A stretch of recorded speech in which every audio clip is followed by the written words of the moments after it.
The draft is an intergalactic competition where we must prank the primitives of Sol 3. Using advanced genetic technology, I have transformed into one of them, and I will be leading a nation to, well, do things that are not really in their best interest. We will be set goals and compete with, let me check. Primitive enthusiasts to score points. There is a leaderboard, and the participant with the most points will win everlasting stellar glory. Over 5 sessions, using a powerful time travel technology to warp this world back to 1444, that's the local calendar by the way, every time we will get to prank these hairless apes again and again. I do need to say a special thanks to Speed5 for inviting me to play in the draft and for sponsoring this video. A link to their YouTube and Twitch channels is in the description. First, we embark on a journey of conquest, not led by emperors or strategists, but by the cunning and capricious mind of a celestial trickster. Me, Montu, the space lizard. Our voyage into the ancient and primitive world of Sol 3 begins where unsuspecting civilizations are mere playthings for our mischief. The draft chronicles commenced. I selected the obscure realm of mighty Ternate, a tiny island in Indonesia. The catch? I don't know what a Ternate is. Goals were set. Own the entire coastline of the Indian subcontinent. Easy, right? Not sure what a continent or a sub is, but hey-ho, what could possibly go wrong? My meticulous plan? Non-existent. Onwards to victory, fueled by sheer audacity. Mercenaries became my henchmen, launching an assault on unsuspecting neighbours. Ground battles were triumphant, but our naval encounters did end in calamity. Lesson learned, alliances matter. My capital was then besieged, and any semblance of a plan crumbled away. Mighty Ternate has a motto for situations like this. Someone wrote it down, but then we remembered we couldn't read. So I think with these provinces and some conquests in Borneo, he has a chance for the spices if he wants to get the special quest, which is from the Steve series. You see at the bottom of the screen. I hopped from island to island chasing my elusive goals. There's 6 production in this province, there's 3 production in this province. So actually I think it's gonna be like 6-7% after this war. And it depends if he takes this two, it's also 8 and 6. We won some wars and shattered some alliances, but time relentlessly ticked towards the demise of my new primitive dominion. The goal of religious conversion was attempted, yet unrest clouded my ambitions. Desperation led me to giving away provinces by creating vassals and relocating the capital from mighty Ternate to Borneo in pursuit of any points at all. Alas, poor points. I knew them not. 0 points. I, the once confident space lizard, faced the stark reality that these primitive mammals might outwit even a being that has defeated a galactic crisis. Damn mortals. Xenophobic Dave grumbled about time travel do-overs, a red button of regret. That was easy. But even though the laws of intergalactic primitive meddling allowed for that, my lizardly antics meant I didn't remember to try and use a redo. Live and learn, more like prank and evolve. The first campaign was over, and I had nothing to show for it. But stick around, because in the next chapter of the draft, where I, undeterred by defeat, rose from the bottom like a stellar birdie thing. And if you're enjoying this video, please prank that like button. Session 2. We had no points, so the only way to go was up. Lessons learned from the jests of the past, I, Montu, would choose simpler goals this time, own great projects, control trade centres, and complete missions from the tree. Guided by this sage advice, or at least what I perceived to be advice, I found myself in the heart of the ancient Ming Empire. Step 1, infiltrate and take over the government. Step 2, profit. However, that didn't quite go to plan. Recession, civil war, and the fall of the Ming Empire. Yet from the wreckage emerged the dominion of you. I played you. Who, me? Yes, me played you. He's me, and I'm you. Confusingly named, Perhaps. Then we also have a paper province with 14 development. We have 8 in this one. Another one with some Chinaware and some naval, but still 16 developments, not nothing. Our beady eye slits set sights on the east, targeting Grand Canal projects and trade centres. The army was reformed, or technically established for the first time, but details are for beings who can read, which apparently includes these primitives. Wait, what? They can read in the Ming Oh crap. The monkeys were drilling, marching, and shaking sharpened sticks. We bided our time, paying tribute to the remnants of the old Ming government. In 1452, war drums resonated as we pounced on the Ming like bandits. Our continent-spanning alliance took up the sword.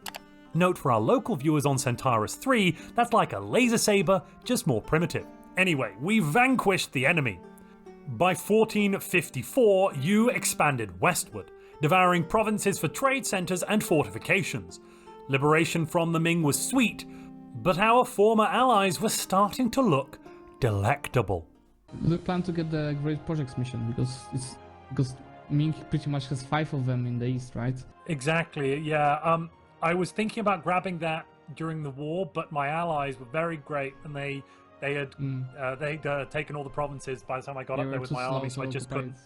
What to do? War 2, the Electric Boogaloo. Ning and Delhi, once allies, now tasted the impending doom.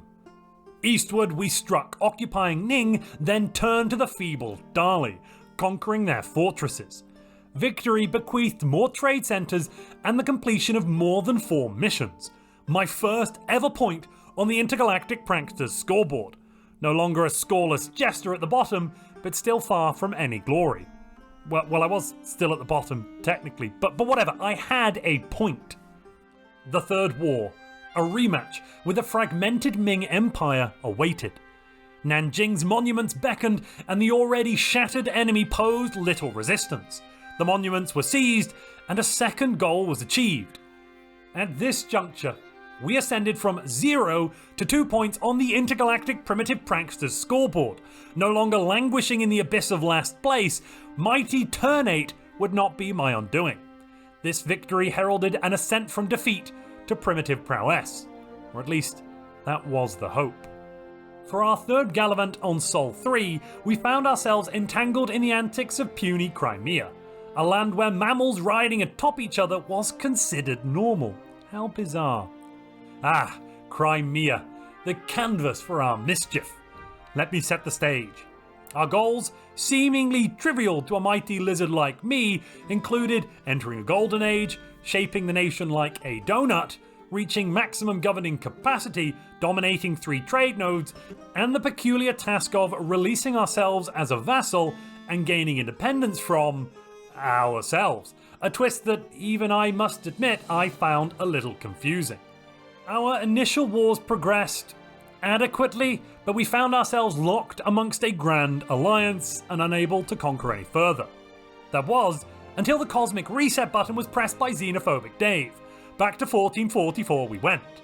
Let's try again. War against Theodoro. A lightning-fast conflict declared on the 11th hour of December 11th. Victory was assured, and the victory chant echoed. Bigly, I would say. Conquering the Great Horde was next, with Kazan playing the role of a stooge. The war swung back and forth, and then Kazan abandoned us. Yet with the eradication and annihilation of one of the enemy armies, we emerged triumphant. A glorious donut then emerged from the lands of the not-so-great Horde. Proclaiming a golden age was next on the agenda, but not via the mundane route through ownerships of provinces on 2 continents, no. Instead, I chose to enlighten these primitives with the wonders of science and the embrace of the Renaissance. That actually proved to be quite hard. A harebrained schemed surface, momentarily, to sell all of our provinces to Muscovy and release mighty Theodoro, and then regain independence from Crimea. Maximizing profit then meant selling all of Crimea's provinces anyway. There were a few whispers of corruption, but don't worry, they were firmly stamped down upon. With only seconds left on the clock, my stellar leadership paved the way for the Primitives to declare a golden age. Though with a total of 4 points across 3 campaigns, I still languished in 5th place. My rivals in 3rd and 4th place were just ahead in, well, quite obviously 3rd and 4th place. Lord Lambert in 6th place loomed ominously, just a single point behind me. Again, we returned to this bleak world, devoid of culture or even proper life. This time, we were focused on the northern part of the globe. The unsuspecting Mecklenburg was about to suffer from, or rather benefit from, my stellar leadership. The betting powers on high bestowed a smattering of goals upon us. The creatures of this realm were tasked with avoiding research, a challenge as easy as swatting away pesky insects, at least for these Luddites.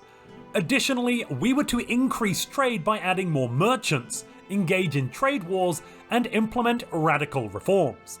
Let the chaos commence.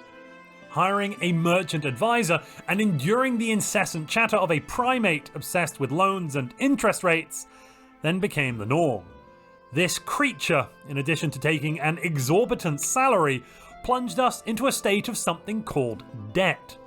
The helpful papers they sent us served as excellent kindling for the hearth though, so it wasn't all bad.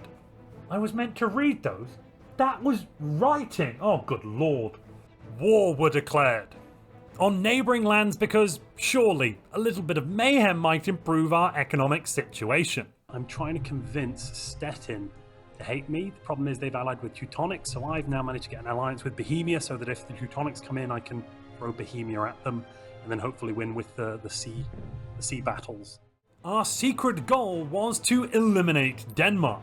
I anticipated the theatrics of Sweden seeking independence from this Denmark, a tale as old as time, a story of courage and rebellion. Alas, the cowards remained inert, refusing to stir the pot. Local skirmishes with neighbours did add some excitement to the otherwise mundane proceedings. Anything of consequence? No, not really. 2 points were earned. One for steering clear of research, and the other for our radical ideas set to reform everything. With a total of 6 points, we found ourselves joining the ranks of the bottom dwellers, last place on the leaderboard. The draft awaited us when we eventually returned to Sol 3 for the last time, to showcase that a xenophobic lizard might still be able to pull off a few pranks.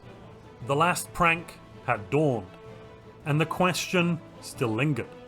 Could I, with the vast wisdom hidden in my head frills, avoid the ignominy of last place on this intergalactic scoreboard? Our chosen civilization this time was the allegedly powerful, yet pitiful in comparison to any stellar empire, nation of Aragon. Going big was the only option. Our primary goal was nothing short of erasing France from the cosmic map, because, well, it was full of the French. Alongside the grand objective, we aimed to own key centres of trade, become an elector of some sort of empire, survive a national disaster, and once again stifle all research endeavours. I'm sensing a theme here. The secret goal, forming a personal union, be it with Castile in a magnificent wedding, or the more modest Navarra. Little did the hosts know, today was the day everything might fall into place. Oh yeah, it's all coming together. A dash of trolling. Is he trolling or what?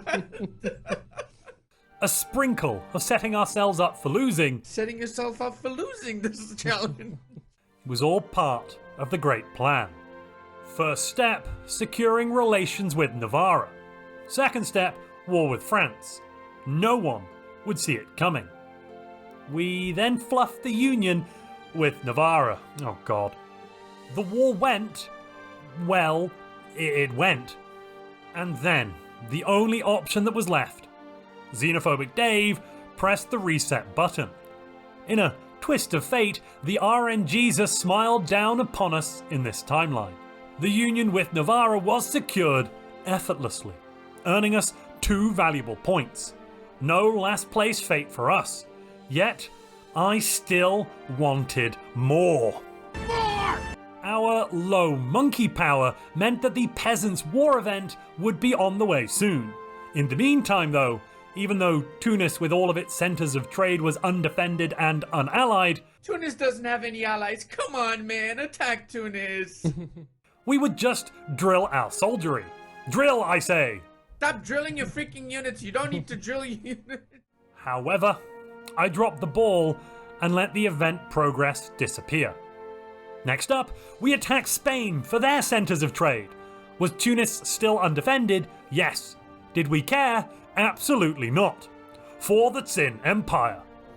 This would be a bitter fight. We would exhaust our manpower and lose many battles. Would we even make peace? Or would we just fight forever? No, we would win the war. 3 more centres of trade would be a fine addition to my collection. I thought I actually needed 4 more, then realised I had a trade centre hiding in Sicily, so I had another point. I was now on 9 points, 4th place on the leaderboard. Following the war with Spain, we again had low monkey power, and this led to a peasants' revolt, which we then attempted to crush. Click!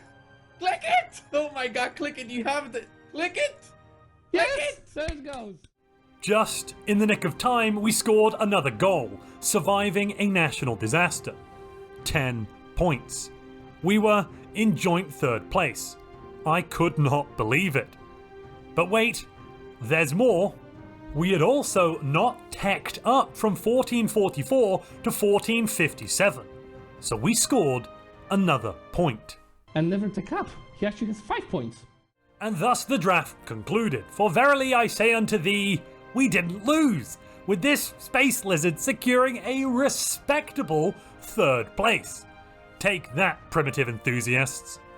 Again, a special thanks to Speed5 for inviting me to join the draft.